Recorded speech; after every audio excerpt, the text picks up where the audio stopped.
Más que nada, mi agradecimiento a nombre del sector cafetalero de México, Luz María, por esta organización de la Cumbia Cafetalera.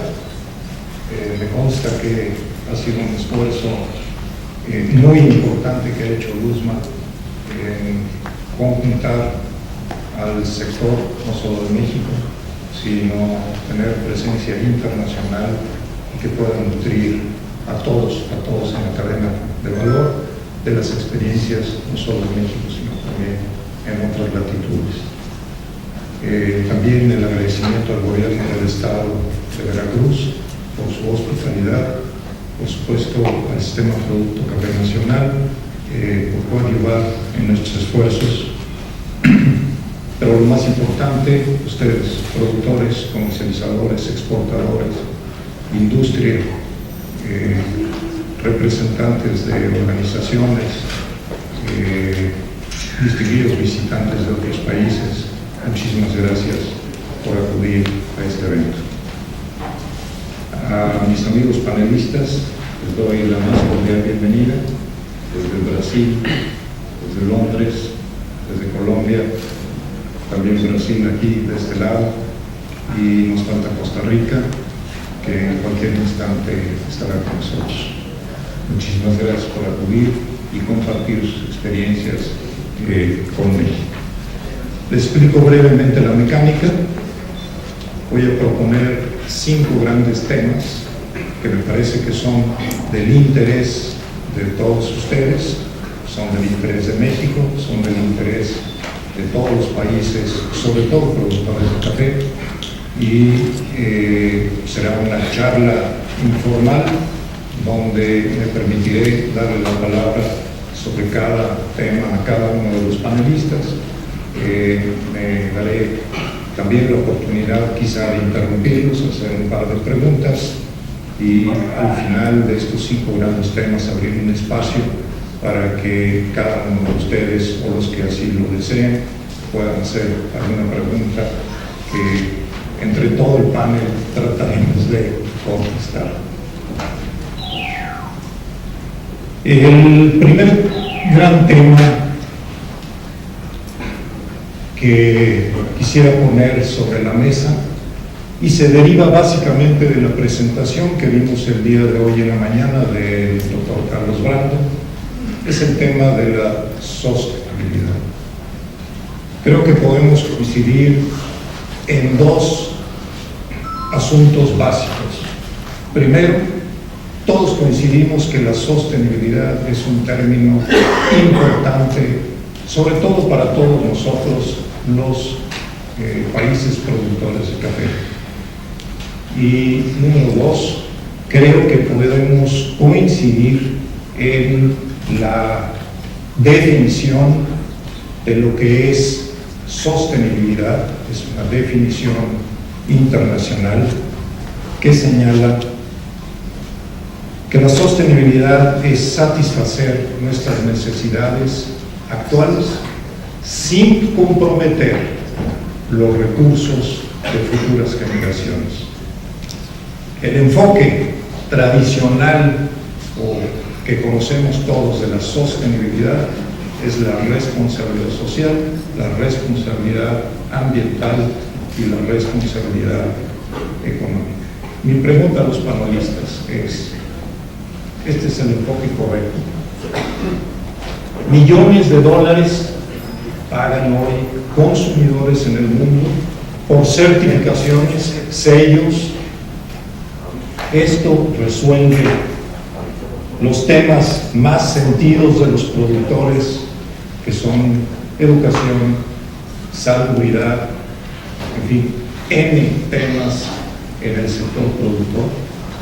¿Falta algo? ¿Falta algún pilar más allá de estos 3 que pudiera complementar el tema de la sostenibilidad? Juan Carlos Brando. Gracias, don Rodolfo. A mí, como hombre de negocio que soy, siempre tuve la percepción que el pilar principal de sostenibilidad es el aspecto económico. En inglés se dice mucho Profit, People and Planet. São os 3 P's. O primeiro é utilidade das pessoas, o social, e o planet, o ambiental. Minha percepção é que se não há utilidade, se não há renda, o dinheiro não vai enviar seus ninhos à escola. Não tem plata para ir à clínica médica. Então, isso é fundamental. Qualquer sistema de sustentabilidade tem que começar por renda, utilidade ao produtor. O restante, é natural que ele vai buscar depois educação, que ele vai buscar saúde.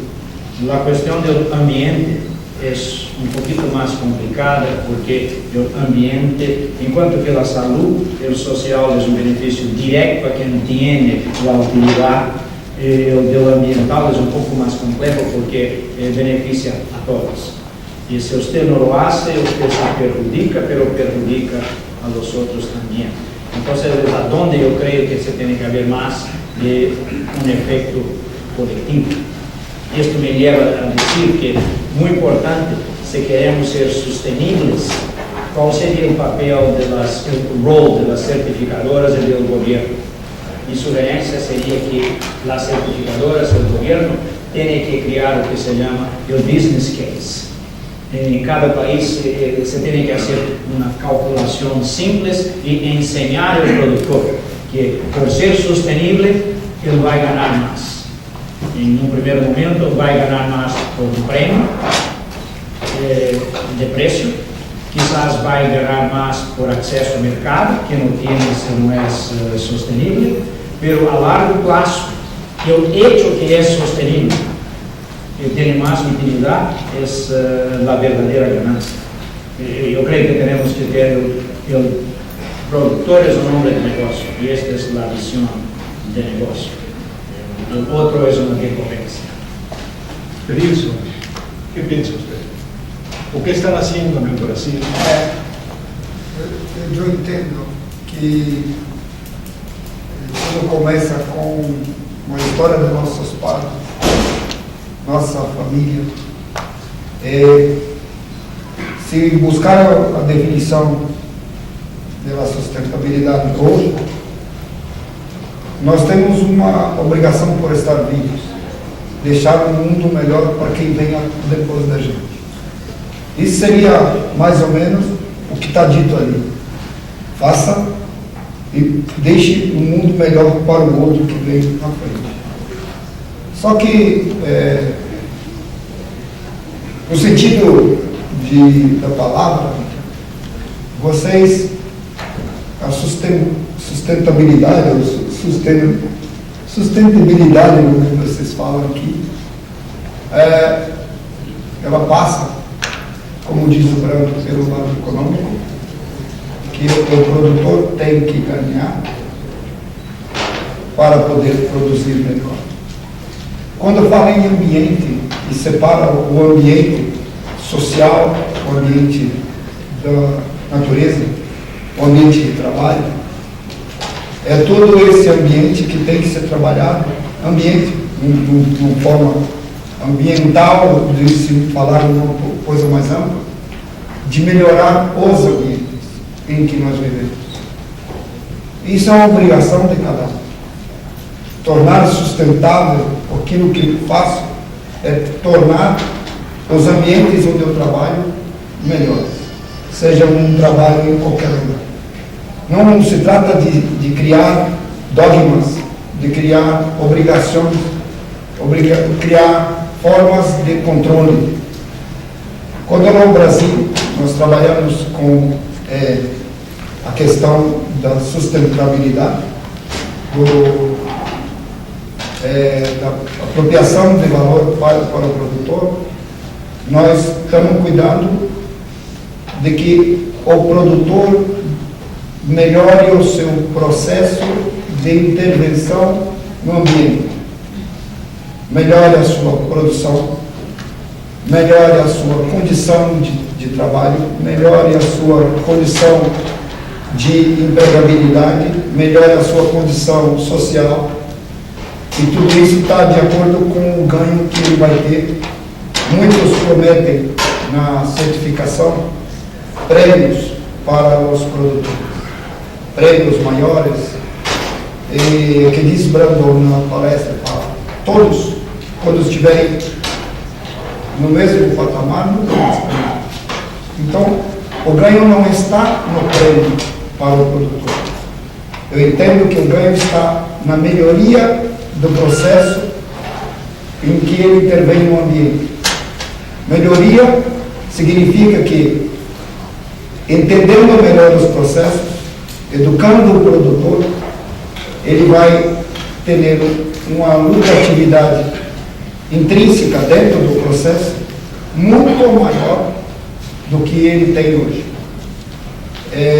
Nós queremos criar um parque de café, onde nós sabemos que tem gente que produz muito.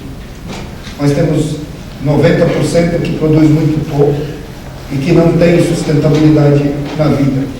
Essa é a nossa ideia como governo. Levar o plano para que todos tenham, no processo de intervenção, seja na produção, manejo, educação social, trabalhista, e que tenham o mesmo nível.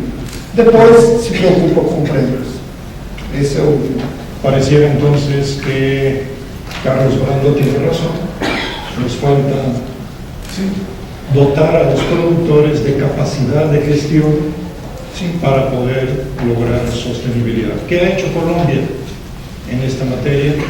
La federación data de 1923 y seguramente nos puedes compartir las experiencias de la federación con los productores.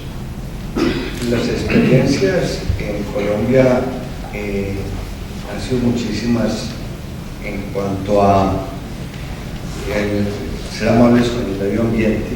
Se han hecho unos programas con los recursos institucionales muy grandes, en la medida en que la actividad cada día ha pasado a desarrollarse a precios de mercado y que los recursos se hacen más difíciles. Se requiere realmente, para garantizar esa sostenibilidad en el caso del medio ambiente, mucha más colaboración de ese mundo, de esos países consumidores que de alguna manera le están exigiendo a los productores que puedan extraer el hoy sin dañar el mañana, como de alguna manera decías al principio. Pues esto, en nuestro concepto, requiere hoy más recursos de todos estos sellos a los que tenemos que acceder, donde demostremos la sostenibilidad en el caso del medio ambiente, poder tener una remuneración adecuada que permita que esos programas se puedan hacer tanto en la acción institucional y colectiva como lo que le corresponde a cada agricultor individualmente, y que pueda obtener de alguna manera un beneficio, o al menos que sea sostenible en términos económicos, poder hacer ese esfuerzo, porque si de alguna manera acabamos teniendo ese compromiso con el mercado, con la comunidad internacional, pues si no es sostenible en cuanto económicamente, es muy difícil que esto permanezca en el tiempo, por cuanto pues finalmente el bolsillo del agricultor llega un momento en que si la remuneración o el precio de venta de su producto no le alcanza para adelantar estas labores, pues finalmente no lo puede hacer. Y eso se complementa también con lo que hablabas de educación. Yo creo que hay dos retos grandes en nuestro país.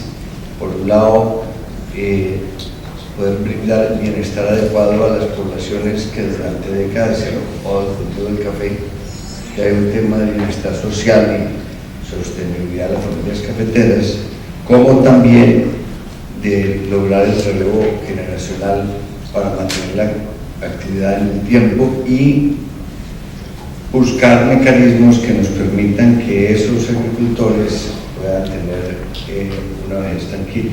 Y eso finalmente acaba unido a los temas de salud, de manera que En síntesis, la federación pues es el apoyo institucional de todas las certificaciones, tiene programas con la KfW de Alemania muy grande, con muchas familias beneficiadas para proteger las cuencas de los ríos, tiene programas de cooperación internacional y programas propios en temas de salud, vivienda, acueductos y alcantarillados, todo lo que constituye mejoramiento de la calidad de vida y garantizar la sostenibilidad de la familia cafetera, que es finalmente la base para que toda la actividad sea sostenible. Gracias, Guillermo. Sabemos que la Organización Internacional del Café está por realizar un seminario durante los trabajos de septiembre. Roberio, ¿cuál es la iniciativa de la OIC? ¿Qué es lo que se va a plantear en este foro o en este seminario sobre sostenibilidad? Pero sobre todo, ¿cuál es tu percepción de lo que piensan los países, no solo los productores, sino también los consumidores, sobre el tema de sostenibilidad y por qué se da este seminario? ¿Cuál es la inquietud por el cual surge este tema y este seminario, o por el cual la OIC pone sobre la mesa el tema para efectos de un seminario? Gracias, doctor. ¿Puedo hacer una intervención a ustedes? Yo soy Jesús Alejandro Rodríguez. Soy profesor de café en México, Veracruz. Ustedes van a saber, quizás el señor sí es en Jalapa, ¿no? En mi actualidad, yo produzco, si viene de producir 80 hectáreas, por las 3 hectáreas, no puedo, porque desgraciadamente, ¿cuál 4.000 kilos o 5.000 kilos tengo que vender para corte de copa de café? ¿Me entiende? Entonces, lo tengo que vender al coyote en cereza. Yo tengo mi maquinaria, gracias a Dios, para procesar, porque a pesar de mi edad, tengo todo para hacer el pergamino, y ya no trabajo mucho, porque ya tengo 80 años, ¿no? Pero no, ¿verdad? No puedo comprar. Pero sí necesitaría yo un crédito para no vender 1 kilo de café al coyote. Vamos a ustedes, me le llega el apoyo, podría mandar a ver mi beneficio, que es casero, para que se dieran cuenta qué clase de beneficio tengo. Tengo para procesar todo el café que sea necesario, pero desgraciadamente tengo que venderlo para poder pagar al cortador, porque si no, ¿cómo le hago? Vamos a tocar el día sábado financiamiento. tengo de la restaurante, ¿no? Entonces ya no puedo alquilar lo que debe de ser, pero si este año me hubiera dado 80 hectáreas, casi 27 hectáreas por hectárea, pero no se pudo, nomás fueron 60 hectáreas por 60. Y si ahorita hay alguna dependencia que podría, yo como le usted, ya no trabajo, que digamos voy a trabajar en maquinaria y ya todo tengo, gracias a Dios, la gracia del gobierno me ha ayudado, me ha ayudado con apoyos que he metido por aquí cuando quiera, ¿no? Y gracias a Dios tengo que procesarlo bien, pero no me alcanza todo para procesar todo eso que produzco. Gracias a Dios, mis fincas están buenas, no están perdidas. Ya fue inspeccionada el Consejo Regional del Café y sí les gustó, porque ya están como de 15 kilos por masa. hagan cuenta, ¿no? Son casi cerca de 6.000 metros. Pero si no tengo apoyo, tengo que meter el coyote. Vamos, señora, vamos a tocar ahorita el tema del financiamiento y platico con usted con mucho gusto. ¿Sí?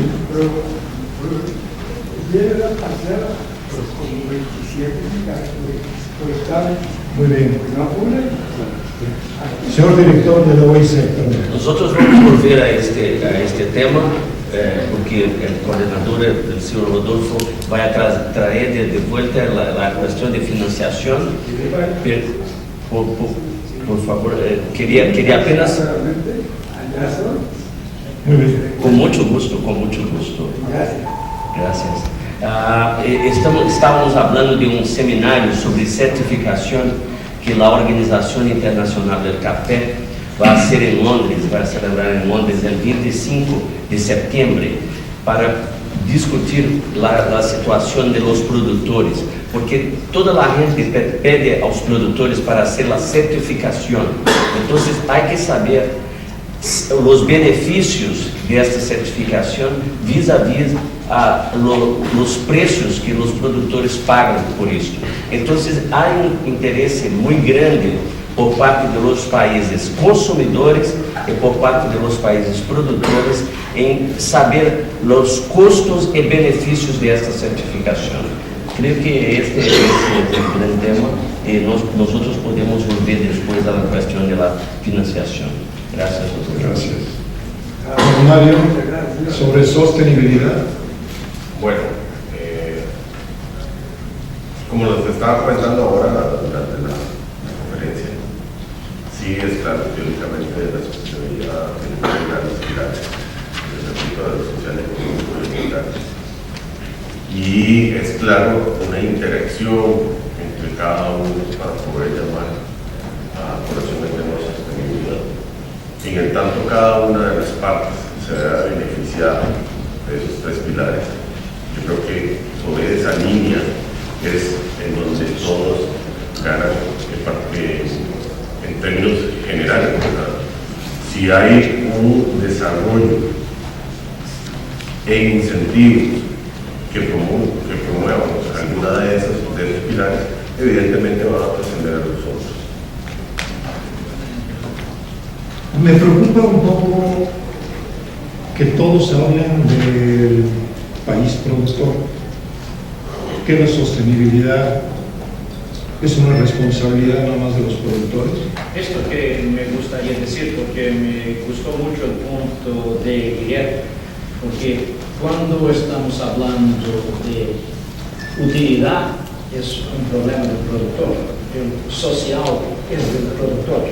Entonces, el que paga por un café sostenible tiene una razón emocional para hacerlo. Pero cuando hablamos del ambiental, lo que se hace aquí en México tiene una influencia en Europa y Estados Unidos. Entonces, a mí me parece que estos costos ambientales tienen que ser compartidos con el consumidor. Los otros dos es algo que tenemos que trabajar nosotros, porque son que es social, que es la salud, que es la parte económica, está aquí en nuestros países productores, pero el ambiental es mundial. Entonces, yo creo que hay que transferir una parte de esta cuenta, que como brasileño me irrita muchísimo cuando dicen que nosotros tenemos que proteger la Amazonía, los otros que son países desarrollados ya han cortado todo lo que son sus florestas. Entonces hay que compartir en qué es la parte ambiental. Yo quería sumar, definitivamente, quiero compartir lo que está diciendo Carlos. El tema, si bien es cierto, arranca en origen, no quiere decir que termine en origen. Y evidentemente el consumidor, y tiene que haber algún medio para atraparlos y hacer que toda la cadena, incluido ese consumidor, crea y además sea consciente de lo que es la sostenibilidad. Podemos empezar entonces en nuestros propios países con no solo los productores, el sector productor, sino que también el sector exportador, hacer conciencia y entendernos unos con otros de mejor forma y trasladarlo finalmente a la OIC, en donde participan todos los países? Creo que esta ideia, mais que isto, creio que os países consumidores, as indústrias tostadoras, os tradings, eles também querem compartilhar com nós outros as inquietudes que têm sobre os temas, e creio que a Organização Internacional do Café é exatamente este ponto focal em que podemos trazer este debate de forma mais sistemática. ¿No creen ustedes que falta transparencia en materia del tema de sostenibilidad, o más bien en las certificaciones?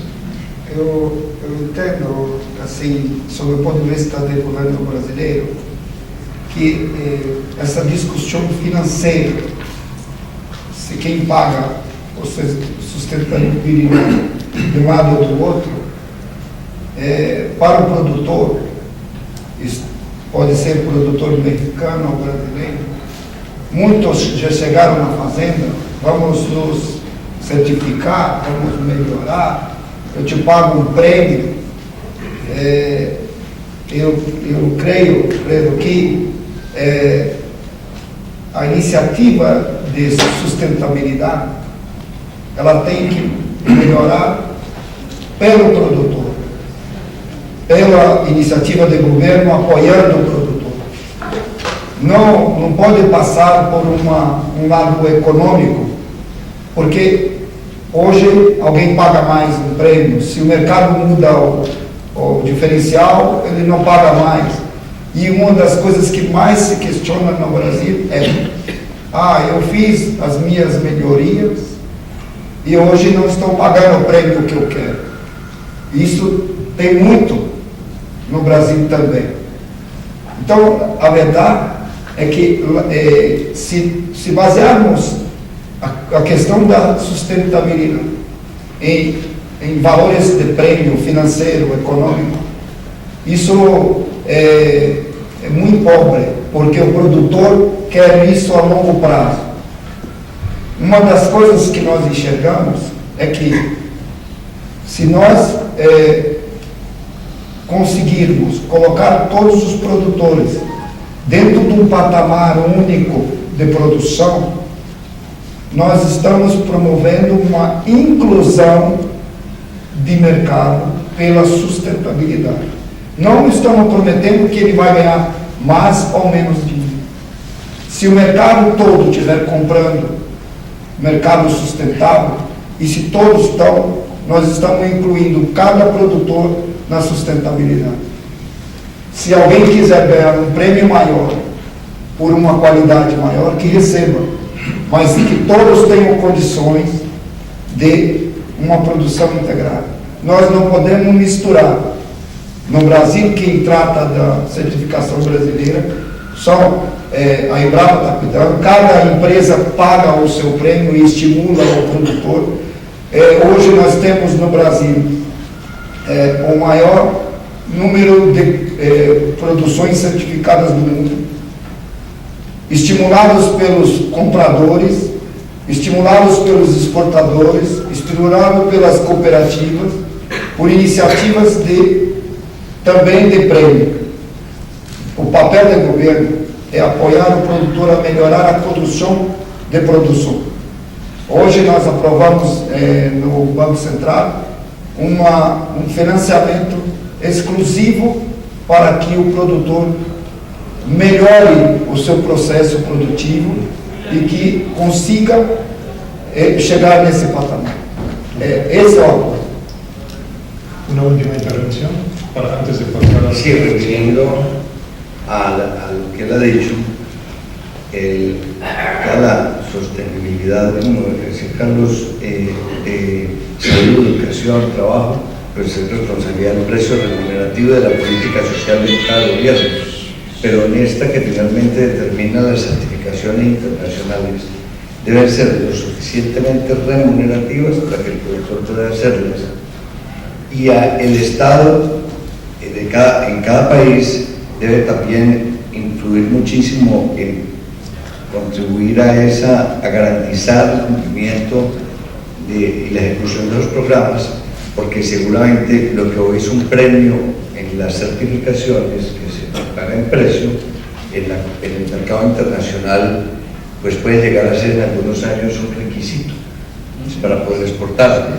Ese día, pues ya el apoyo se nivela por encima en el mercado, y todos los apoyos para que ese campesino sobreviva tendrán que ser reportados por cada uno de los gobiernos para apoyar a sus campesinos. Si me permite un solo comentario también, es que nosotros que aquí estamos, y aquí está Brasil, Colombia, México, Costa Rica, son todos países que tienen legislación ambiental muy rigurosa y legislación laboral rigurosa. Y esto nos penaliza en la sostenibilidad, porque hay países africanos, por ejemplo, a donde se acepta el derecho tribal, entonces no hay leyes laborales. También lo que es ambiental es muy poco rígido. De la manera como están las certificaciones hoy día, lo que demanda es la legislación local. Entonces, a nosotros que estamos aquí en esta sala nos cuesta más ser sostenible que cuesta a otros países. Esto es algo que no se discute mucho, pero es un costo. Es interesante que aquí estamos nosotros todos los caros. Somos caros porque somos más organizados y porque protegemos. ¿Será esto justo? Esta es una cosa, Roberto, que se discute muy poco, que sería interesante traerlo en la conferencia. Nosotros vamos a trazer a los países produtores de América Latina, de África, de Asia, y también las certificadoras y los importadores. Entonces, esta es la idea de un debate bastante equilibrado para traer un poco de más, una visión hasta el futuro para la certificación. Lo importante, al final de cuentas, es cómo trasladamos este conocimiento que, digamos, hoy estamos compartiendo aquí, pero que en septiembre, a nivel de gobiernos de 70 países miembros de la OIC, van a discutir cómo permeamos eso hasta el último productor en nuestros respectivos países. Y eso, bueno, ya será tarea de la OIC, de los propios países y de las instituciones cafetaleras en los países productores. Pasamos pues al segundo tema propuesto, que sería el de la competitividad. También hemos escuchado a lo largo del día muchas veces el tema de competitividad. Y hay algunos que sostienen que hoy la competencia no es entre países, la competencia tampoco es ya entre empresas, la competencia está entre cadenas de suministro.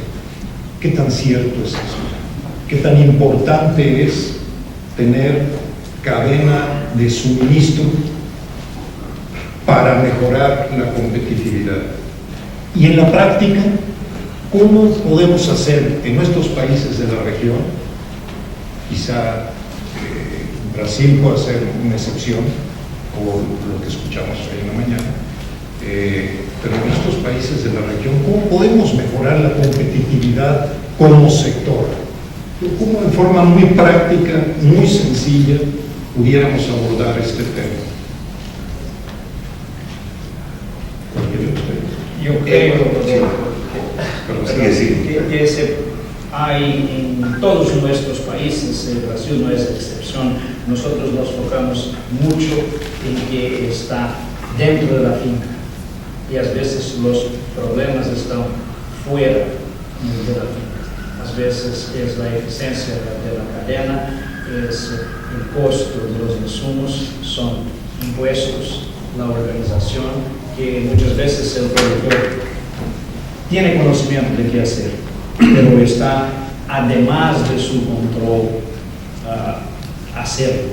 Y esto necesitaría una visión integrada de cadena productiva.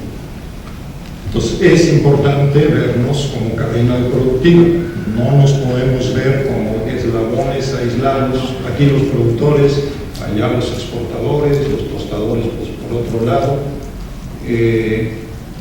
Ustedes en Costa Rica, ¿cuál es el secreto para hacer llegar más del 80% del precio FOB al productor?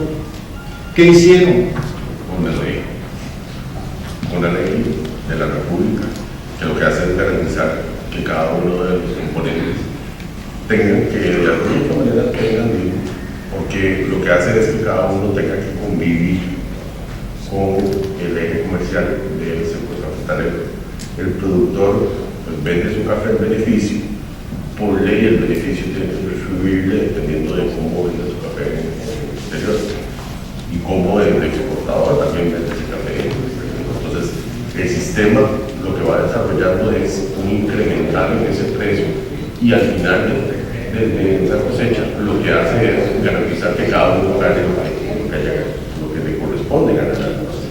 Entonces, lo que se hace es acortar brecha por una ley que, como decía anteriormente, en el momento que tenía que pasar, se dio y pasó. Entonces, en el momento de que esa ley se pone en práctica, cada uno de la gente tiene que ingeniar para poder desarrollar y generar competitividad. ¿Eso es factible en otros países hoy en día? La ley de Costa Rica de 1933 es factible en otros países implementar un esquema operado bajo una ley. Así me dice que no, Colombia. Yo creo con relación a la competitividad de la comercialización interna hacia el exterior que mencionas, pero Colombia tiene un esquema que seguramente el viernes lo haremos más, con más precisión, pero realmente, a pesar de que tiene instituciones desde 1927, es un esquema más de libre mercado, en el cual tenemos establecida la garantía de compra, en donde 82 exportadores privados hacen el 78% de la comercialización internacional desde la compra del producto en el mercado interno. Y el mecanismo de la garantía lo que hace es la presencia en 500 municipios de la institución cafetera, siempre dispuesto a comprar. Eso siempre incentiva a la gente privada a que busque pagar un mayor precio para quedarse con el café. Finalmente eso beneficia al agricultor. Ese mecanismo es un mecanismo de mercado. Pero yo allí quería decir que la etapa anterior para la competitividad es cómo lograr aumentar la productividad que Carlos anotaba esta mañana. Yo creo que con las cifras que nos dio, lo que tenemos nosotros en muchos de los países, principalmente, es cómo convertir a los pequeños productores, teniendo los paquetes tecnológicos, a través de la financiación, la transferencia tecnológica, las variedades, la fertilización oportuna, los controles, las prácticas culturales, en productores igualmente productivos en número de quintales por hectárea. Finalmente, esa acaba siendo la base de todo, porque es la base del ingreso, es la base del bienestar de la familia. Si no logramos en el origen lograr elementos que nos permitan hacer la competitividad del productor en términos internacionales, por el lado alto de los estándares, en lo que siguen las etapas siguientes, pues no aporta tanto, pues por cuanto no hay producto para entregar. ¿De qué me sirve ser muy productivo si le vendo a un coyote que no tiene cobertura de precios, que por lo mismo me tiene que cobrar un diferencial muy amplio para asumir el riesgo de no estar cubierto? Por eso, Entonces el tema de competitividad nuevamente es el mecanismo de mercado, por ejemplo, cuando tienes 82 exportadores compitiendo en ese mercado, finalmente desde el punto de vista del agricultor estás compitiendo frente al mercado internacional hacia arriba, porque la competencia es siempre cómo transferir el mayor precio del productor para poderse quedar con el café. Y todos esos mecanismos acaban siendo a cargo del comercializador para poder transferir, asumir sus propios riesgos y transferirle al productor un mayor precio. Esta es una, que entiendo el punto de Guillermo, estoy de acuerdo, es una combinación de los dos. Se tiene que tener productividad y precio que llegue al productor, una cadena eficiente, porque solamente tener productividad no soluciona. Y es muy interesante el caso de Etiopía. Etiopía es uno de los países a donde llega la menor parte del FOB llega al productor. Es como que 30%, es muy bajo, una vergüenza. Y si empezó a mejorar esto, la producción de Etiopía pasó de 6, 7 a 8, 9 millones. ¿Por qué? Porque el productor empezó a recibir más, entonces tiene ganas de hacer inversiones. Entonces tiene que ser una combinación de los dos. Y es interesante el paralelo que, por un lado, Costa Rica llegó a este resultado con un sistema bastante organizado y yo diría rígido. Brasil llegó al mismo resultado en un mercado totalmente libre, porque cuando teníamos las cuotas, nuestra participación en mercado y producción bajaba. Con el mercado libre, mucha competición y poca reglamentación, hoy transferimos 90% del precio FOB al productor. ¿Y cuál es el papel de la OIC?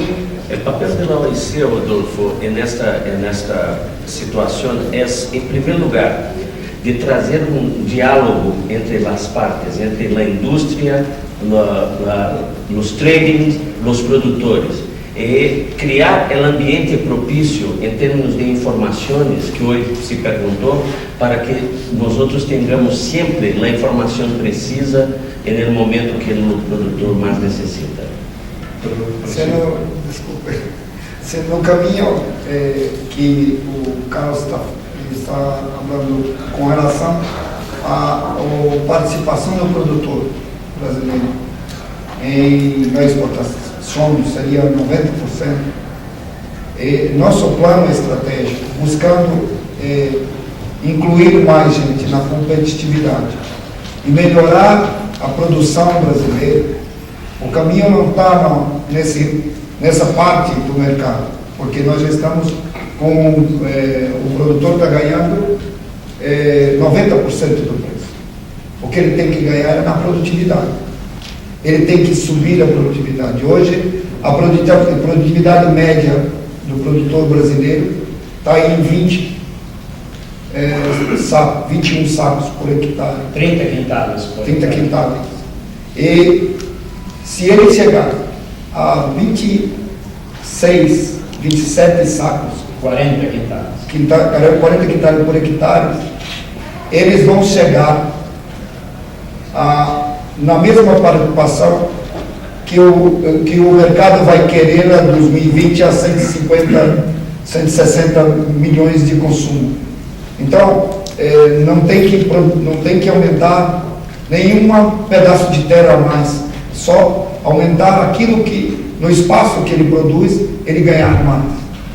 Essa é uma regra, não é uma regra para o café, é uma regra para qualquer produto. Quando no mesmo lugar você ganha mais, a sua competitividade e lucratividade aumenta. Aí essa é uma regra básica de produção. Quizás se pueda llamar esto de competitividad sostenible, porque se está a producir más sin afectar el medio ambiente, porque no vamos a sacar tierra de la producción de alimentos, de florestas, de todo. Sí. Pues la frontera agrícola, hay cosas se queda donde está. Lo que hay que hacer es ser más rentable nuestras unidades de producción, y también es una responsabilidad de toda la cadena. Paso entonces al siguiente tema, y es un tema muy polémico en nuestros países, sobre todo latinoamericanos, y es el tema de los robustos. Los patrones de consumo en los últimos años, debido a cuestiones tecnológicas, debido a percepciones o gustos del consumidor, han cambiado notablemente. El mundo producía hace 10, 15 años el 30% de la producción total eran robustas, hoy es 40%. Hay algunos estudios que señalan que en los siguientes 10 años habrá un déficit de robustas del orden de los 10 millones de sacos. Y la gran pregunta es, ¿quién eventualmente va a producir esto? En los países latinoamericanos, México y Centroamérica, el tema de los robustas es un tema polémico, pero es un tema que me parece que debe estar sobre la mesa. ¿Qué piensan ustedes en Costa Rica sobre el tema de robustas? Bueno, indiscutiblemente robustas hay de todas las calidades. Últimamente, a raíz de muchísimo avance tecnológico, hay robustas de excelente calidad. Y eso es algo que, de igual forma, yo creo que hay que dejarlo muy claro. La calidad también está presente en los robustas. En el caso de Costa Rica, pues no voy a decir que no se ha evaluado el tema de la incorporación de robustas. Principalmente, hay una ley que no permite la siembra de robustas, pero más que ley es un decreto, en realidad. Y eso fue hace aproximadamente en el 98, se promulgó el decreto en favor de la estrategia de posicionamiento de calidad del café, de pasar de extensión y de cantidad a calidad. Ahora bien, pues como solamente los ríos no se le devuelven, de alguna otra manera se evalúa el tema de robustas en Costa Rica, principalmente en aquellas áreas en donde las alturas pues así lo permiten. ¿Qué pasa? Áreas planas. ¿Qué pasa con el ícono de los suaves colombianos? ¿Ustedes importan robustas? Los suaves colombianos pues, han sido una lucha de nuestro país durante toda la historia. Y si bien no está prohibido, pero sí obviamente no se puede certificar otro tipo de café en la exportación colombiana, que eso es una disposición legal de que los cafés que deben salir de Colombia deben ser cafés excelsos colombianos, como una manera de defender el diferencial que Colombia tiene en el mercado internacional y no ir a involucrarnos en algo que ponga en peligro este diferencial. Colombia, dentro de los acuerdos de comercio, ha liberado la importación de estos cafés e inclusive hoy en día el argumento frente a muchos productores que no están de acuerdo es que la industria tostadora colombiana consume mucho de estas robustas para el perfil de tasa del mercado interno. Y casi que la respuesta es, si casi llega a haber 80 centavos, muchas veces llega a haber $1 de diferencia, pues uno le podría preguntar a un agricultor, ¿tú prefieres venderle tu café a $1 al tostador nacional o exportarlo a $2? Entonces creo que eso se convierte en un beneficio del comercio internacional en favor del agricultor colombiano. ¿Qué tal que de alguna manera para mantener abastecida la industria nacional, pues tuviésemos que presionar a los productores vía precio a garantizar el abastecimiento de la industria nacional?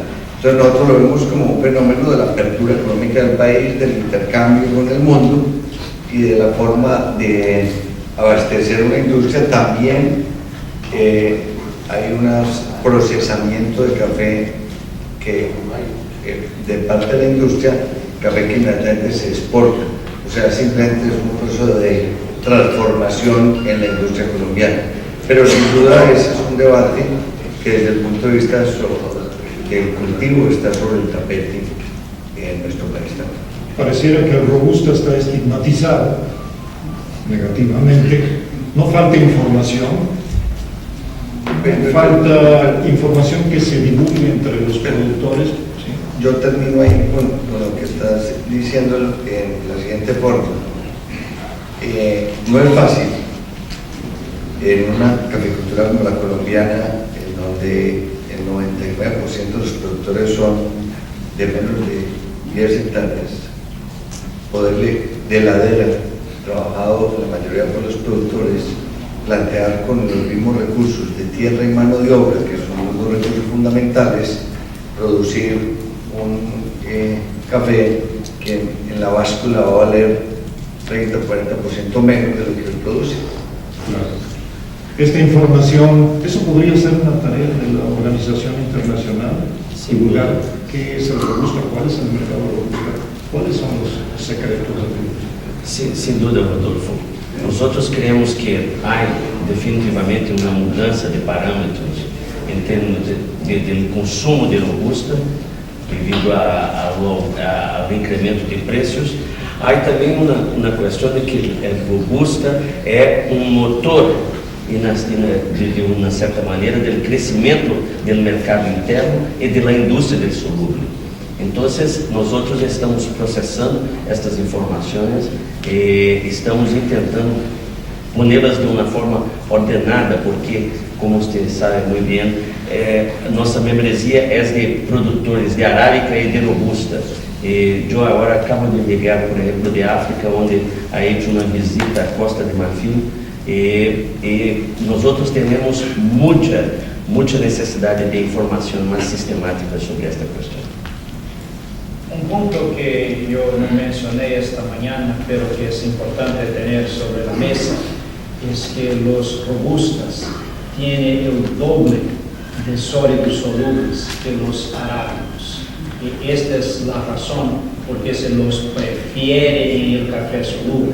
Yo no sé cuáles son los coeficientes, pero es como que para arábica se necesita 2 kilos para hacer 1 o 3 kilos. El robusta es 12 kilos. ¿No? ¿No más? No, menos. No, al revés. Se necesita menos robusta, más arábica. Pero sí hay No es 2 a 1. No es 2 a 1, es 3 a 2 o algo así. No, es 6-7% más de sólidos el uno que el otro. Lo que pasa es que los sólidos son la mitad del contenido total. Sí, entonces se llega como que, ¿cuáles son los factores de la OECD? ¿Te acuerdas? No los tengo. Porque es como que hay una diferencia sustancial. 52-46. Que es una ventaja, por eso se utiliza más. Yo creo que aquí tenemos una tarea por hacer, doble de cafeína. Divulgar el tema del robusta sobre las investigaciones que existen en este. Hoy tenemos ya bastante informaciones. Y me parece que es un tema que con toda apertura se puede poner a discusión y a debate en cada uno de los países, como está haciendo Costa Rica, como lo está haciendo Colombia. Paso al siguiente tema, un tema crucial. Desarrollo sostenible no va a ser posible sin financiamiento. Pero financiamiento no es solo plata, no es solo tener disponible plata de parte del sector financiero, de las instituciones financieras, sino que este sector se enfrenta a un sector productor minifundista en la gran mayoría de los países productores. ¿Cómo hacer llegar financiamiento al sector productor? Voy a pedir a Costa Rica, sé que ustedes están en un proceso ahorita de financiamiento, de renovación de capitales.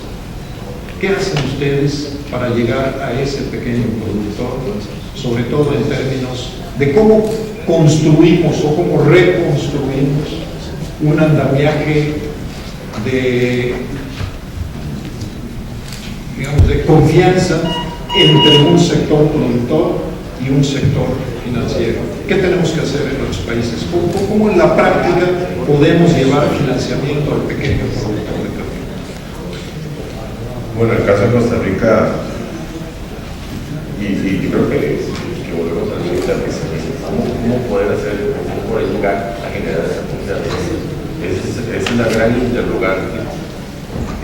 Nosotros, por medio del Plan Nacional de Renovación de Capitales, lo que estamos es recuperando aproximadamente el 35% del parque capital.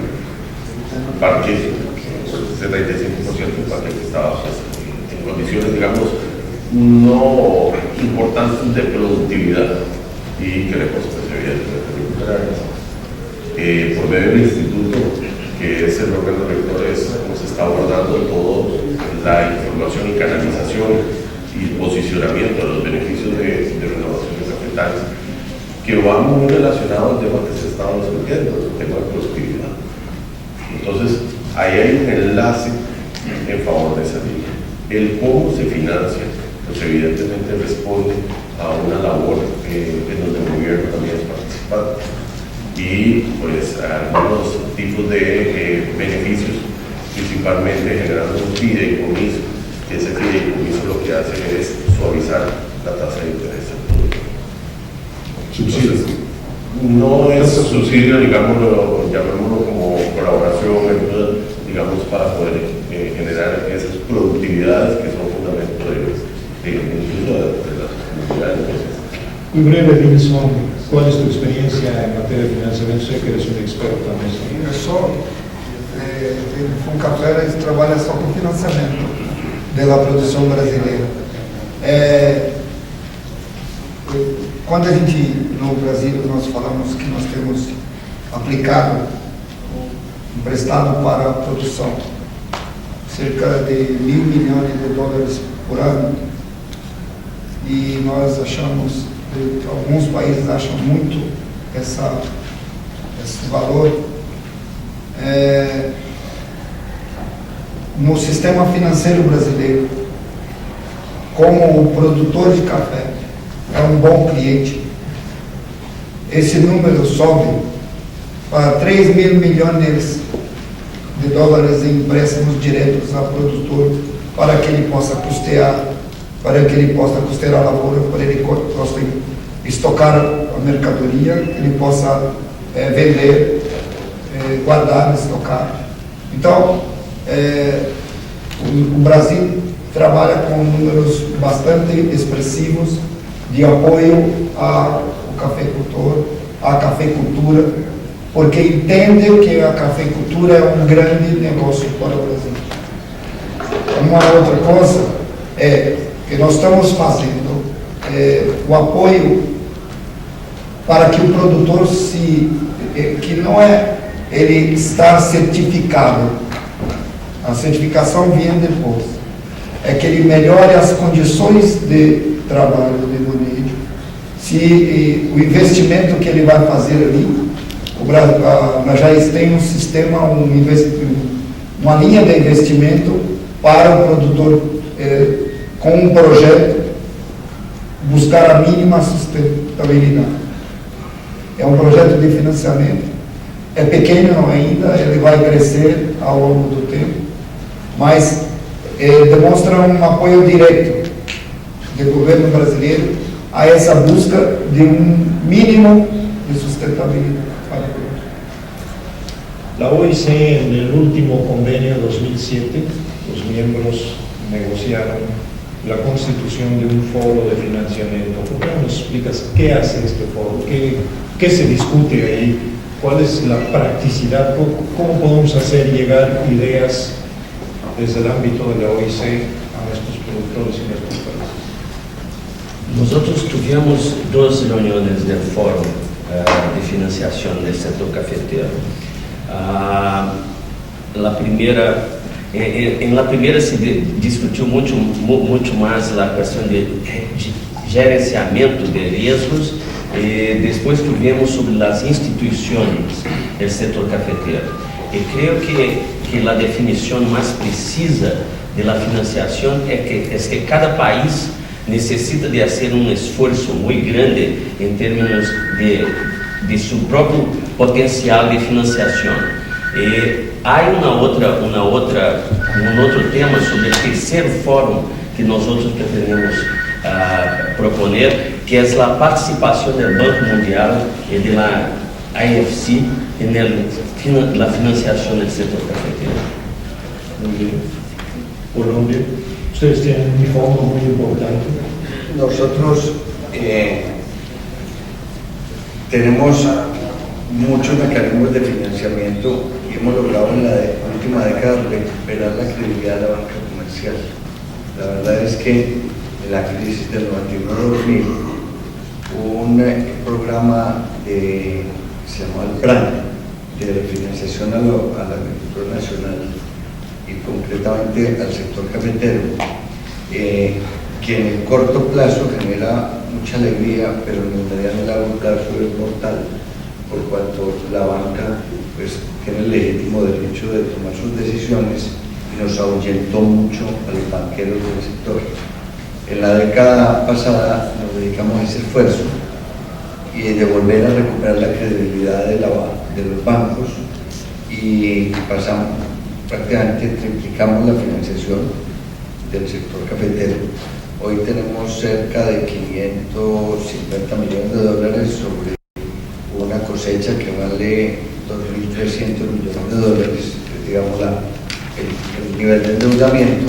Logramos crecer más o menos 150.000 productores, había unos 100.000 productores con crédito, estamos en 250.000 productores, y a través de mecanismos de subsidio a la tasa de interés y fondos de garantías, el programa de renovación de capitales envejecidos lo llevamos en 140.000 productores con tres instrumentos. Uno, el gremio, nos tuvimos que meter directamente a hacerle la instrumentación de los créditos a los bancos. Las redes no están en los lugares más alejados del país, en las zonas cafeteras. Entonces hicimos una fábrica de créditos con las oficinas centrales para hacer a través de los agrónomos extensionistas la carpeta de cada uno de los agricultores. Esto es el programa de los envejecidos de menos de 5 hectáreas que estamos en renovación. Dos, garantías para esos créditos. Por el tamaño, todo lo que es constitución de hipoteca, documentaciones, avalúos, pues casi que vale más que crédito. Entonces creamos un fondo de garantías, el del gobierno complementado con uno del Fondo Nacional del Café, para garantizarle a la banca comercial esos créditos y estimularla a acudir al negocio. Y tres, para los primeros 100.000 créditos, el Fondo Nacional del Café subsidió la tasa de interés. De esta manera llevamos renovadas 140.000 hectáreas con unos 130 y pico mil productores, que nos permite, complementado este instrumento con otro que creó el gremio, que se llama la cédula cafetera inteligente, que es una tarjeta con su chip y su banda, por la cual nosotros hacemos el desembolso de los créditos, de manera que los agricultores no tienen que ir ni al pueblo más cercano a buscar una sucursal bancaria, sino que con su tarjeta van haciendo uso de los recursos. Ese tipo de mecanismos pues son nuevos para nosotros, los hemos creado en estos últimos 7 o 8 años, y eso nos ha permitido llevar el crédito a ese nivel de unos 550 millones de dólares. Digamos que estamos en un buen momento y siempre procuramos que cualquier situación que se presente se resuelva de manera individual para evitar la colectivización de este tipo de problemas, que son los que le generan a uno otra racha de muchos años de no acceder al crédito. Una pregunta, ahorita ahí que está en la renovación. Vamos a preguntarle la plántula de café, ¿cómo es la cultura ahí en Colombia? ¿La produce el productor o hay un prestador de servicio para producir el material? En la introducción, ahora en este proceso de renovación se ha hecho con una variedad desarrollada pues, en el café, que es una variedad que se llama la Castillo, que tiene pues, aprobada por todos los organismos institucionales como de mayor productividad, de mayor tamaño de grano, etc. Entonces, para ese programa tiene que ser con esa semilla.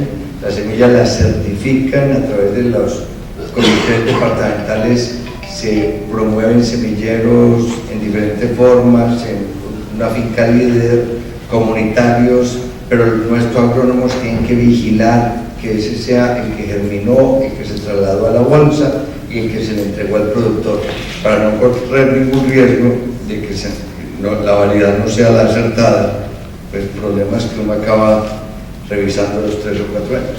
Eso me lleva al tema de la gremialidad o a la institucionalidad. El sector café viene de instituciones, tal es así que en 1963 todos los países crearon la máxima institución, la Organización Internacional del Café. Los organismos en nuestros países pasaron de ser supranacionales para controlar la oferta hace muchos años. Hoy tenemos instituciones más flexibles, hoy tenemos algunas instituciones más cercanas al gobierno, otras muy lejanas al gobierno. En algunos países el gobierno asume directamente la responsabilidad del sector café. Es importante la institucionalidad de un café. Podemos imaginarnos el Brasil sin haber pasado por el Instituto Brasileño del Café y hoy el CBPC. Nos podemos imaginar la cafeticultura en México sin un INMECAFE o sin instituciones, el ICAFE en Costa Rica, la Federación en Colombia. Podemos hacerlo sin gremialidad.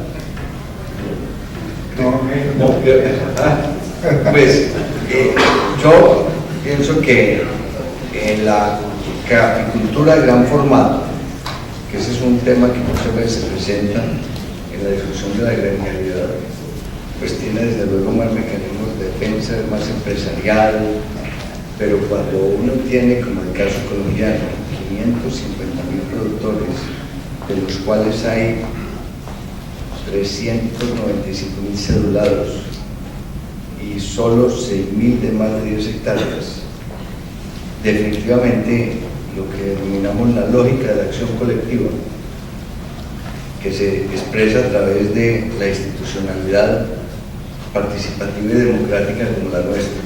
No olvidemos que en las elecciones de los cuerpos directivos, en la última elección, votaron 222.000 caficultores por sus listas y por sus planchas del comité local y del comité del estado correspondiente, cuando esos mecanismos generan una acción colectiva que definitivamente de manera individual ninguno de estos caficultores podrían alcanzar, tanto en investigación, tecnología, mercadeo, etc.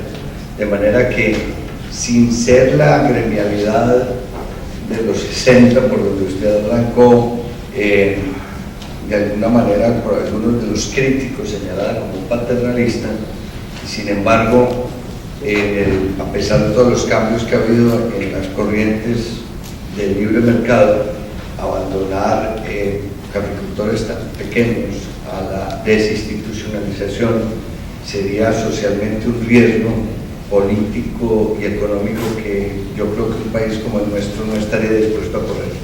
Carlos, ustedes están pro mercado. Yo estaba pensando exactamente en esto, porque de la misma manera que creamos instituciones, esto es un hecho histórico. El hecho que tenemos instituciones en esa la libertad del productor cambiar de culturas, porque tiene tanto apoyo en se quedar en el café, que se cría un sistema todo de apoyo que quizás a donde hay un apoyo formal tan grande, él no explore otras actividades. Yo veo esto suceder en Brasil, si los precios empeoran para el café, hay el ataque de la caña, del naranja, del eucalipto, porque no hay un grado de institucionalidad, pero no hay una protección tan grande para el caficultor. Un hecho que, por ejemplo,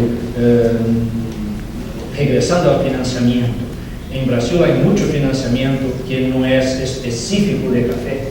Por ejemplo, todo de máquina que vendemos, el 70% es financiado por una línea que se llama FINAME, que es para agricultura general, para tractor, riego, equipos, y que tiene privilegios para el pequeño productor, porque el interés es más bajo, el plazo de pago, y es para el grande los términos son más rigurosos. Entonces es una cuestión que la protección no soy en contra, sí es necesaria, pero dificulta la salida. Seguimos protegiendo y ayudando porque no le damos quizás la libertad. Pero alguien tiene que conducir la acción colectiva. No lo puede hacer el productor por sí mismo. No, por ejemplo, que estoy a decir, el productor brasileño sí tiene un café, que no tiene otras culturas, como mencionó Adilson muy claramente, pero hay una serie de otros beneficios que son para la agricultura. Es una institucionalidad que va allá del café, que es un poco más amplia. Este es el sentido. Indiscutiblemente la institucionalidad en el modelo costarricense es más que fundamental. Crecimos con eso a raíz del café llegó en 1808 y pasaron prácticamente 127 años antes de que se creara el Instituto del Café de Costa Rica. Y de ahí, con memorias, porque no voy a decir lo contrario, con altibajos, la institucionalidad ha sido pues, el baluarte del sector cafetalero en temas comerciales, en temas de desarrollo, de investigación, pero sobre todo de transferencia al productor. Y el tercer gran tema es el respaldo y acuerpamiento del sector ante el gobierno. Entonces, sí, para Costa Rica es fundamental el tema institucional. Cierro este capítulo con la OIC. ¿Cuál es tu perspectiva? ¿Cuál es el apoyo que esperas de parte de los países miembros? Sí, antes de esto, Rodolfo, quería decir un poco sobre la cuestión de la institución en los países. Yo soy muy diferente de Carlos, me llamo un poco más intervencionista en este sentido, porque yo pienso que hay que tener un punto focal para la acción colectiva, hay que tener un punto para se volver la atención de la sociedad sobre un determinado producto. En el caso de café, desde la creación del Instituto Brasileño de Café, después de las gremiales, esto todo creó una atención directa sobre la cultura. Entonces, volviendo a la situación del ámbito más internacional, yo pienso que la Organización Internacional del Café, que hace 50 años, el próximo año, tiene un papel fundamental en términos de traer el diálogo para la comunidad cafetera internacional. Muy bien, muchísimas gracias a todos ustedes. Tenemos algunas preguntas de parte de los asistentes.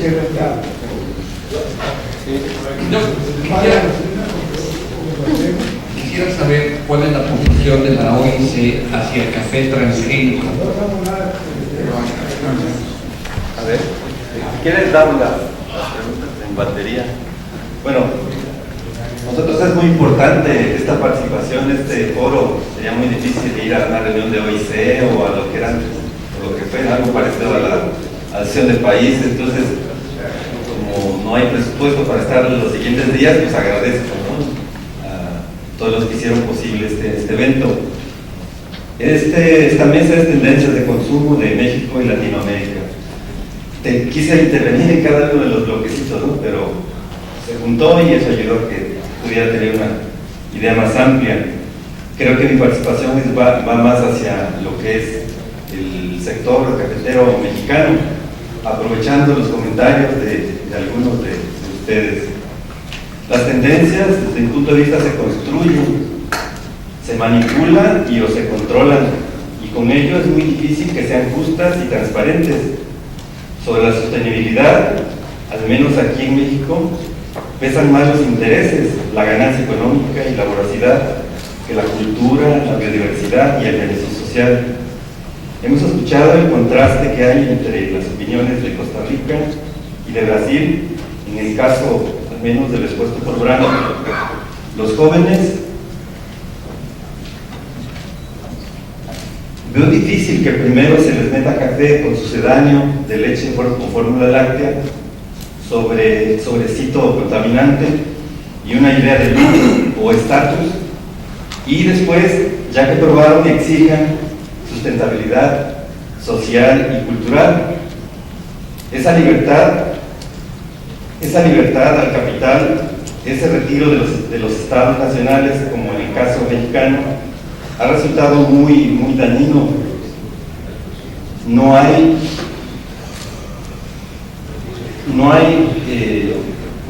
damas de la caridad en el caso mexicano, en la industria, en el comercio del café, y los productores estamos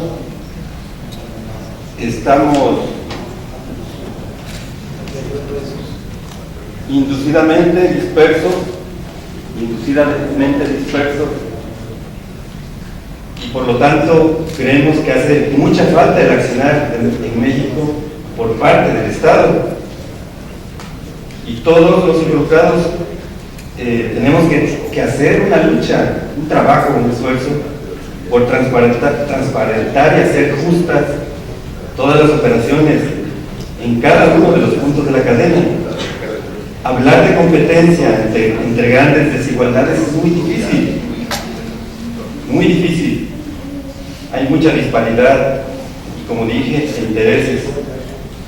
Hay países de medianos y grandes productores, y aquí somos muchos cafetaleros, por lo tanto necesitamos la intervención estatal, no como papá y no en todo y a profundidad de lo que significa la cadena, sino en lo que respecta a cosas muy puntuales para saber qué se consume y cuáles son los costos de comercialización, las cuestiones, los parámetros mínimos que deberían existir en todo esto.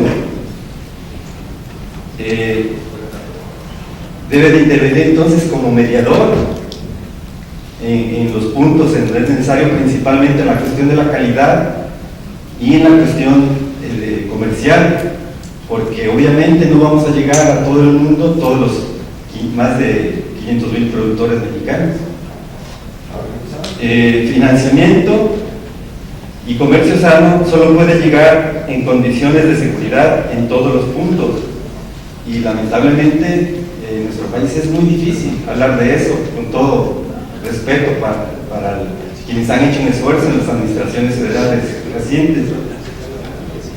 No estigmatizamos ni rechazamos a los productores de café robusta, somos productores y como tal los apoyamos. Sin embargo, creemos que sí se debe evitar, o en su caso pagar en el producto de origen, en el caso de robusta, pues pagar lo justo para que no llegue a México. Y a los productores de robusta y naturales, como el caso de Guerrero, pues debe pagárseles bien para evitar conflictos, porque siempre andamos presumiendo, porque no hay estadísticas claras, de que llega café a nuestro país de otros países y que no sabemos ni de qué calidad es. No hay una campaña publicitaria como entiendo que la hay en Brasil y Colombia. Desaprovechamos muchos recursos que tenemos. Allí hace falta la intervención del Estado. De manera pareciera, ojalá que no, pero pareciera que de manera velada lo que se quiere es una campaña por producir robusta, cuando más del 95% pues es arábica. Entonces, pues son observaciones, son cosas que creemos que hace falta decir, que hace falta transparentar. Yo reiteraría solamente el agradecimiento a todos los que hicieron posible este evento. Gracias. Gabriel. Este sería el primer bloque, luego hacemos un segundo bloque.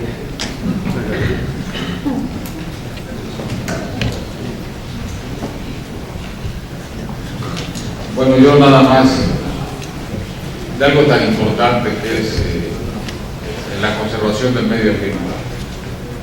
Realmente, ¿cuál es la posición de la OIC? Y si es que la tiene, y hasta dónde llega en la preservación del medio ambiente. Todos sabemos que los cultivos tradicionales en estos países fundamentalmente privilegian la parte de la ecología. Y esto se da en México fundamentalmente en base a la producción de arábicos.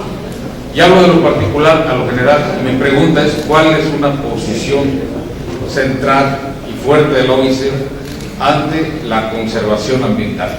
Esa es la primera. La segunda, aquí se habló y la gente de Costa Rica lo explica muy bien. Creo que en nuestros países, porque la mayoría de los países que producimos café estamos en los que llamamos tercermundistas, así es,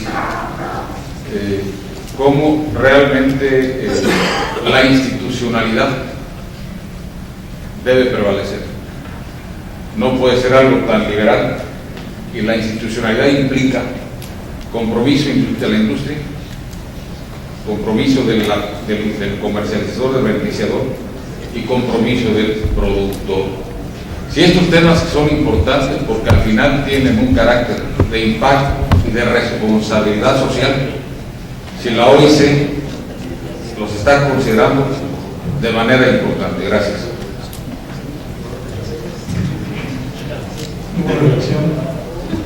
Rodolfo, gracias. Sí, yo. La primera cuestión es sobre la cuestión del café transgénico. Nosotros en la OIC aprobamos y tenemos en cuenta los avances de la ciencia. No tenemos nada a nos opor com relação a isto. A história do café é uma história de inovação, é uma história de superação. Então, não temos nada a nos opor. Temos que apoiar outras formas de produção, como por exemplo, a questão do café orgânico, que é um debate muito forte e que a OIC também apoia de forma muito significativa.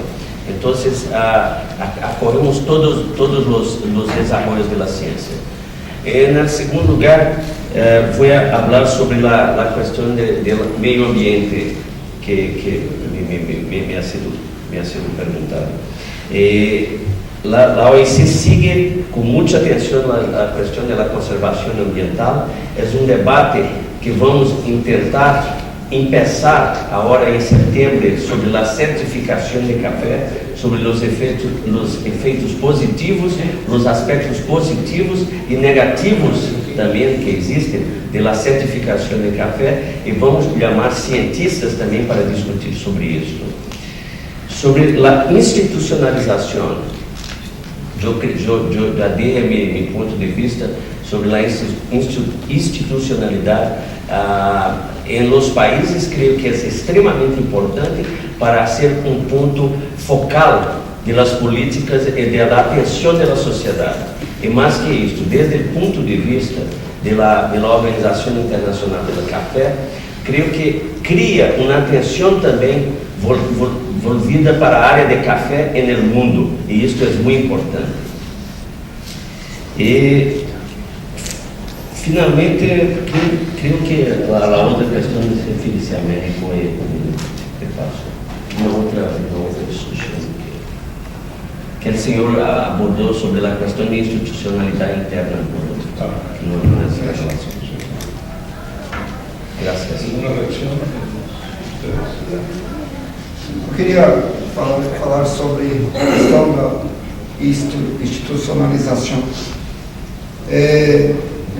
Nós não podemos confundir as questões de legislação, como existe em Costa Rica, e toda a questão da regulamentação, como institucionalização. Em Brasil, nós temos instituições fortes que representam o setor de café. O setor exportador é organizado, o setor de produção produtivo é organizado através de cooperativas e representação dos produtores dentro do sistema e a indústria. Só para dar uma ideia do poder dessa institucionalização, há uns 4 meses atrás, por força dessa representatividade do setor de café, o governo brasileiro editou uma medida provisória, uma lei, que beneficiava não somente os produtores de café, mas as indústrias em função de uma questão tributária. Então, quando o produtor isoladamente se faz representar, ele perde força. Quando ele está unido em base de instituições que representam o produtor, ele tem força. E no Brasil nós temos representantes, como tem na Colômbia no Congresso. Temos uma bancada do setor de café no Congresso Nacional, com vários deputados que militam a favor do café. Então, a institucionalidade do setor café, não estou falando de outro, Você não tem, não importa. O que importa é que no Brasil a institucionalidade do café é muito forte. E isso é que dá um pouco mais de ouvido para que todas essas demandas que existem da produção sejam atendidas. Pero se usted me permite acrescentar algo, Edilson, es que esta institucionalidad del sector privado foi algo a que se llegó de maneira voluntária, se evolvió, no foi uma lei que criou, se tem que ser esto, los tostadores se juntaron, criaron su asociación, los exportadores criaron de ellos Soluble y los productores tienen dos, y estas asociaciones se sentan en el consejo que junto con el gobierno delibera de manera democrática. No es que hubo una ley que crió estas, fue una institucionalidad, vamos a decir, que se evolucionó naturalmente después que terminó el Instituto Brasileño. Bueno, todos los 5 temas están relacionados en una cosa que acaban de decir ellos dos, que es la gremialidad. O sea, si los productores no son organizados, ninguno de esos temas camina, es el eje. Si en los países los productores no logran la gremialidad en las diferentes eslabones de la cadena, los productores, los trabajadores, los trabajadores, la industria, pues no se logra ninguno de esos temas se puede completar. Entonces es el eje central de los 5 ejes que mencionaron. Y el profesor de Brasil acerca del sistema brasileño, como lo mencionó allí, que es un sistema integral, pero parte de la gremialidad, pero no de la gremialidad de arriba para abajo, sino de la gremialidad de abajo para arriba, empezando con los productores, cosa que desafortunadamente en México no se ha podido consolidar.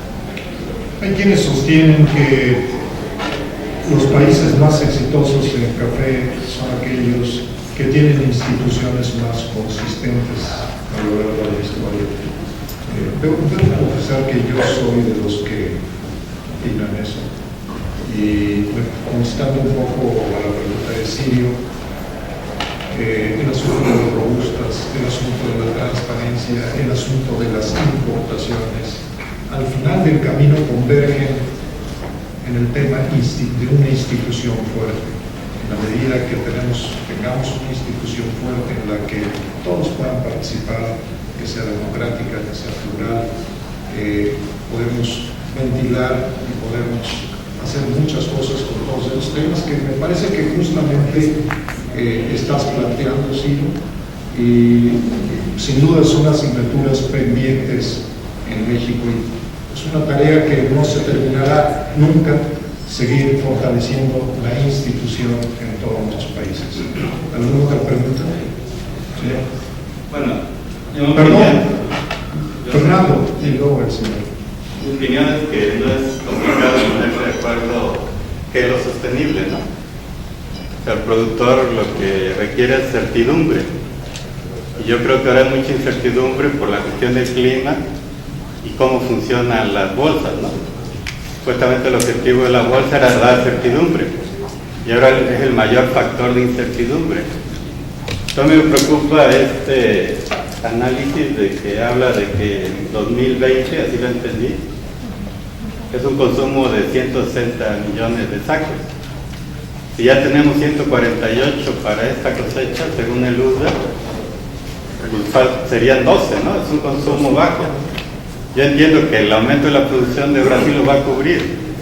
Y si Colombia tiene un plan también de llegar a 15 o 16, entonces vamos a tener más producción. Entonces yo entiendo que la discusión del robusta y del arábigo, o el arábigo lavado, bueno, dejamos de lado la calidad. Yo creo que el problema de fondo es el precio. Entonces se dice es que hay que promover el café barato, porque es el que quieren los países emergentes. Bueno, yo creo que está el caso de México. México es el que consume más cafés arábigos lavados de los países productores. Y aumenta el consumo 800,000 sacos, cuando baja el soluble del 80% al 50%. Entonces, yo escucho que solo puede aumentar si es soluble y si es robusta. Entonces, la preocupación de, digamos, yo de los productores en México es, si se requiere $180 y el otro vale $100, 110, aquí la pregunta es, ¿qué va a pasar a futuro? Es posible que haya dos mercados separados, que los que producen robusta les sale a $110 y bueno, se mueven en ese ámbito, y los arábigos glavados 180. Pero el problema, la preocupación es que uno, el exceso de producción contamina los precios del otro y genera otra vez una mecánica de crisis, ¿no?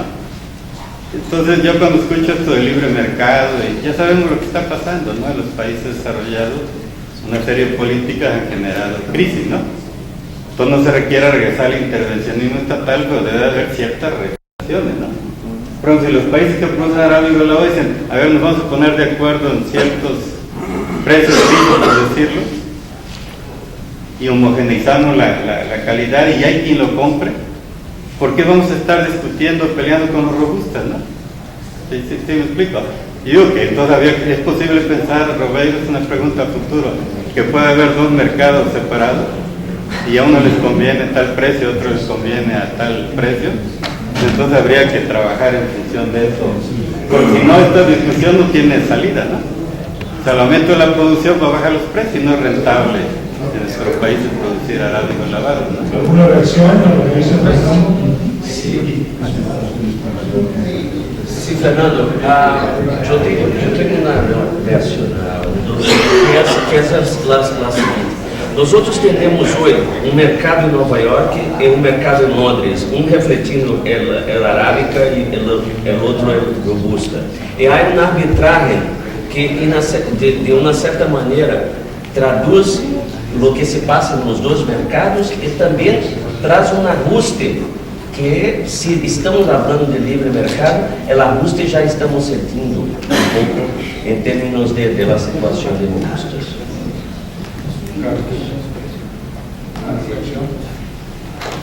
Yo creo que ya reaccioné por la mañana.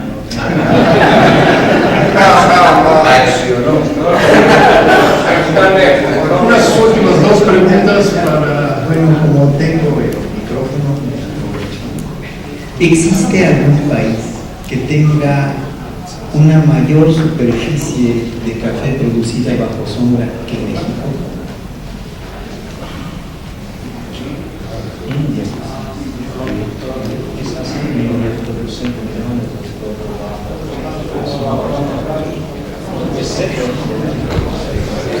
Probablemente India. Y bueno, finalmente, ¿se pueden agrupar las certificaciones? ¿Podemos hacer una división para certificar café bajo sombra, certificar café amigable, certificar fábricas de agua? ¿Se puede esto? Esto es una cuestión muy interesante. Yo voy a contestar. Yo estoy en el Consejo de Food Certified, que es una de las certificadoras. Y esta es una pregunta que las certificadoras se hacen. Y en verdad, las certificadoras como que en el mercado buscan su branding. Entonces, usted es muy frecuente hoy cuando usted habla de precio justo, se habla mucho de la parte social. Cuando se habla de Rainforest Alliance, el consumidor piensa medio ambiente. Cuando se habla de foods, es eficiencia y gerenciamiento. Entonces, estas certificaciones están trabajando en el mercado también, como todo. Entonces, cada uno busca, en verdad, todos certifican los tres pilares de la sostenibilidad, pero unos enfatizan, o el mercado piensa que enfatizan esto, aquello. El fair trade, naturalmente, el precio justo es remuneración, pero hay también una segmentación de mercado. Por esto hay ahora una entidad mayor en Inglaterra que se llama ISEAL, ICIL es una entidad que está intentando regulamentar e ecualizar lo que hacen las certificadoras para que sean más equivalentes. El otro que se discute es el proceso de mejoría continuada, que hay, por ejemplo, un 4C, que es una certificación básica, y después hay otros escalones. Y hay una otra visión hoy día, es que hay países que están empezando certificaciones nacionales. Y una certificación nacional, naturalmente hay un grado de ser sospechosa porque es por el propio país. Entonces esto también sería un primer paso que se asocie después a las otras certificadoras que le van a conferir una independencia y un reconocimiento internacional. Entonces se está caminando muchísimo para un escalón de certificaciones, que es positivo. Una idea muy importante es que tenemos 4 o 5 certificaciones diferentes, que la base sea la misma para bajar costos. No queremos empezar 4 veces tener el consultor y el auditor haciendo cosas diferentes. Entonces, el más importante, bajo el punto de vista de eficiencia, es que si yo tengo esta, puedo pasar a otra, agregando, adicionando algo, no tengo que empezar de nuevo. Esta es la visión moderna. Muchísimas gracias a todos ustedes. Pocas veces tenemos la oportunidad de estar con un panel de lujo. Espero que pronto tengamos esta nueva oportunidad. Muchísimas gracias. Bienvenidos todos a la y gracias a ustedes por participar.